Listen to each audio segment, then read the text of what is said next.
Salut, băieți și fete! Deci, vreau să vă spun că video ăsta l-am făcut pentru că vă vorbesc un pic de produsele mele preferate. Deci, primul meu produs preferat este pentru păr, care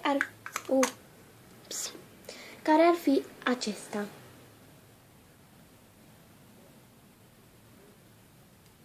Gocce di luce,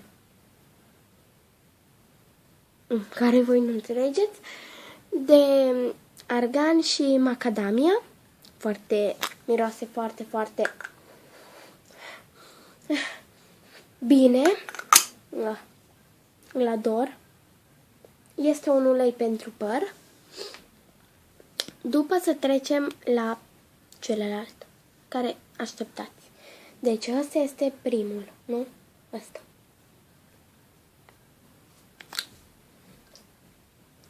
Nu. Și miroase foarte bine. După aia, ca să ne ducem la față.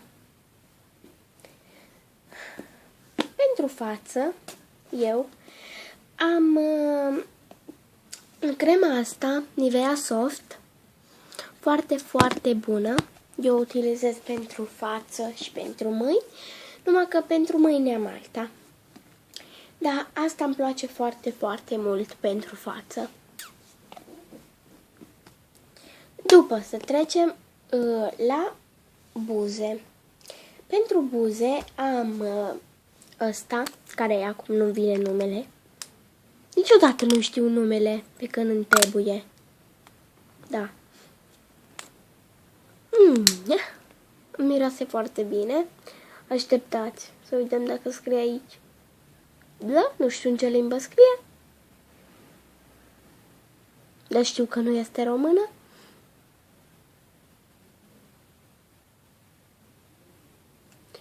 Nu scrie cum se cheamă, fiindcă nu prea știu cum se cheamă în română, dar în italiană știu.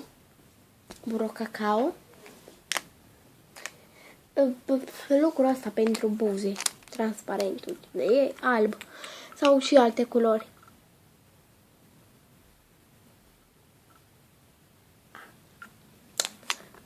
Nu face de nicio culoare buzele, care este de kiwi, banane și căpsuni. Ok. Celălalt, pentru buze mereu, este un lip gloss de la Mary Hash, numărul 2. Nu vedeți prea bine. Voi nu vedeți. Cred că nu vedeți. Dar eu văd. Ok. Care este ăsta? Închis așa. Frumos. După să trecem la unghii. Care mie îmi place foarte mult acesta.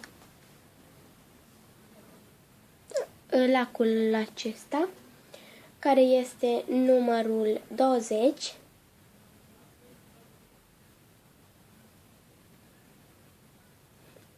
Este culoarea asta, care nu știu cum se cheamă.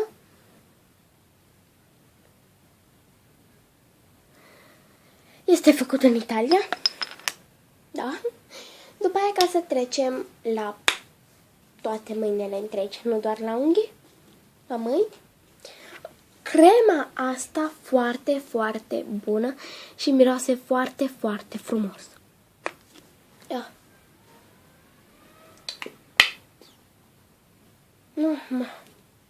Aia este albă.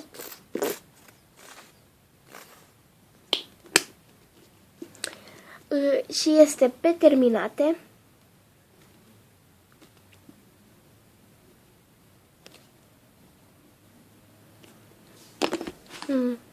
Mi-am aplicat un pic pe mâini, fiindcă miroase foarte bine.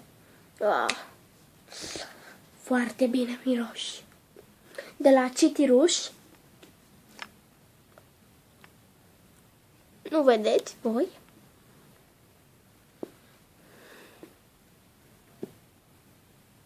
Nu, de adevărat asta este pentru corp. Dar eu o utilizez pentru mâini. Doar eu. Dar este pentru corp. Cred că și pentru... pentru corp, da. Și pentru picioare. Dar eu cred că ne-am pus și pe picioare. Nu știu când. Bă? Dar este foarte, foarte bună.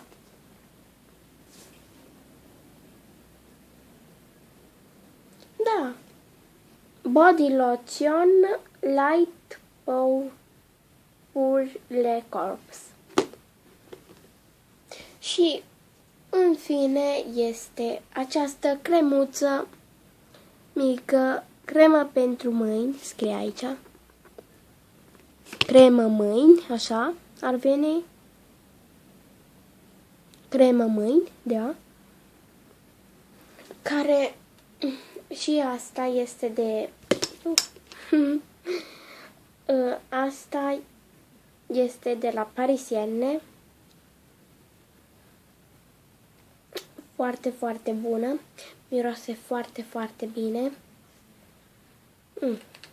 Este de Papa Reale.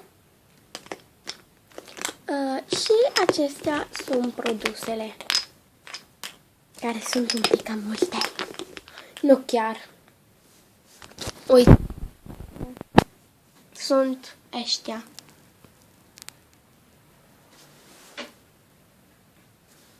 Crema asta care este pentru corp, care miroase foarte, foarte bine.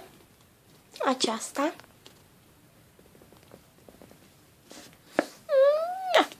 Este soarea, este viața mea. Miroase foarte bine. Imediat se termină. Nu.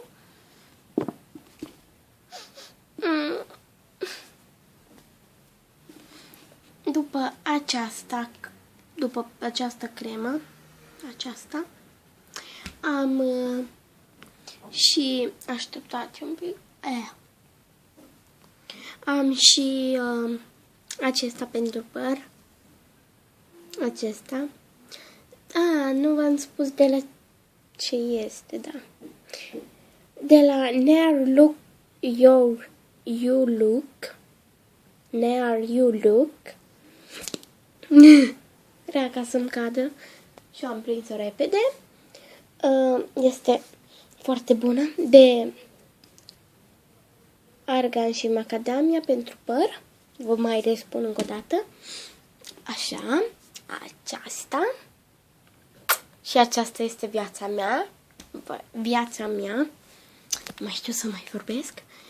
După aia, ca să trecem la acesta pentru buze.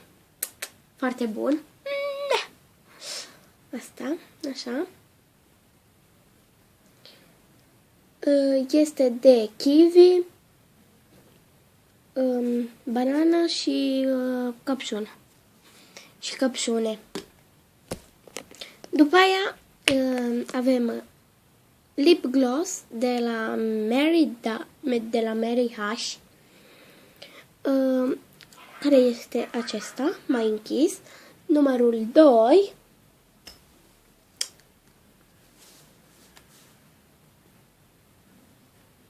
Nu mă uitam doar la ceva. După aceasta Nivea Soft. Foarte bună pentru față. Dar este pentru corp. Nu știu. Dar eu o utilizez pentru față.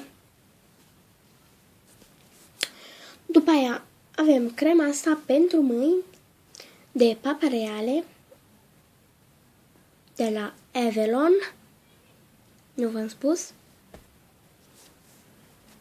Și acest drac. numărul 20.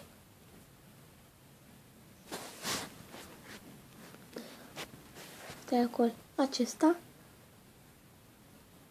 Așa.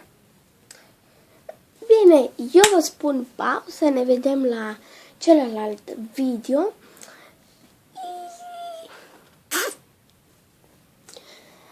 Deci, eu vă spun pa din momentul acesta și ne vedem la celălalt video. Pa, pa! Înscrieți-vă la canal! Pa!